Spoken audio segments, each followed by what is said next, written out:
आप इसमें सिर्फ जाटों की बात कर रहे हैं या जितने 36 बिरादरी जो हरियाणा में है उन सारी ही बिरादरी की बात कर रहे हैं कि वो सभी जो बिरादरियां हैं वो सिक्की से निकली हुई हैं? नहीं, सब सभी बिरादरियां सिक्खी से निकली हुई हैं। माने देखो, जैसे संत रैदास जी का जिक्र है, तो जितनी हमारी रैदास को मानने वाली, संत रैदास जी को मानने वाली बिरादरी है, जो जो रविदासियां हैं या रामदासियां हैं या चमार बिरादरी है, उसको तो सबसे ज़्यादा स्पेस ही सिक्खी में दिया गया है। अब जैसे कबीर साहब की बाणी है, वो सबसे ज़्यादा है श्री गुरु ग्रंथ साहिब में। उनके बाद जो है संत रैदास जी की बाणी है श्री गुरु ग्रंथ साहिब जी में। तो श्री अच्छा, और फिर सिक्खी के अंदर जितने गुरुद्वाराज मिलेंगे, उसके अंदर जो ग्रंथी सिंह हैं वो 90% मतलब जिसको इंडियन कॉन्स्टिट्यूशन में शेड्यूल्ड कास्ट कहा जाता है वो है। सिक्खी में सभी का स्पेस है।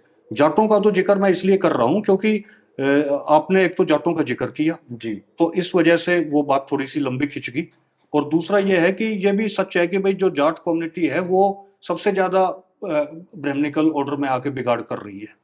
मान लो कोई चमार बिरादरी का होगा, वो मान लो शेड्यूल कास्ट को कोई होगा और वो ब्राह्मणिकल ऑर्डर में होगा, वो दूसरों को तो परेशान नहीं करेगा, वो तो अपने आप मंदिर में जाके अपना टाली बजाएगा, प्रार्थना करेगा, आ जाएगा। जाट तो फिर लाठा बजाने के लिए तैयार हो जाएगा ना उस चीज के लिए, औरों को भी परेशान करेगा फिर वो अपनी उस ताकत से।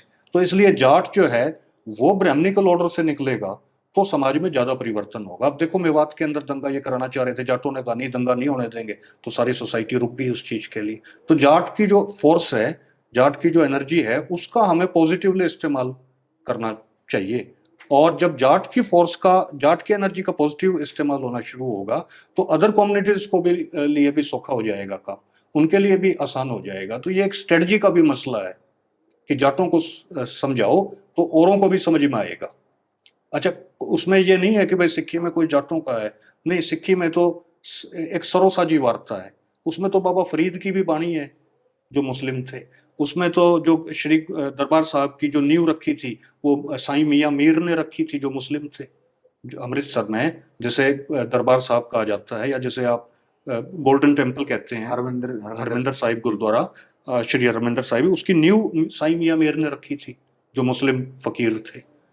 तो सिक्की में तो सरोसाजी वार्ता है, उसमें सभी के लिए स्पेस है, सारे इंडियन सब कॉन्टिनेंट के लिए। भारतीयता से निकला हुआ वो धर्म है और उसी में सबको आना पड़ेगा।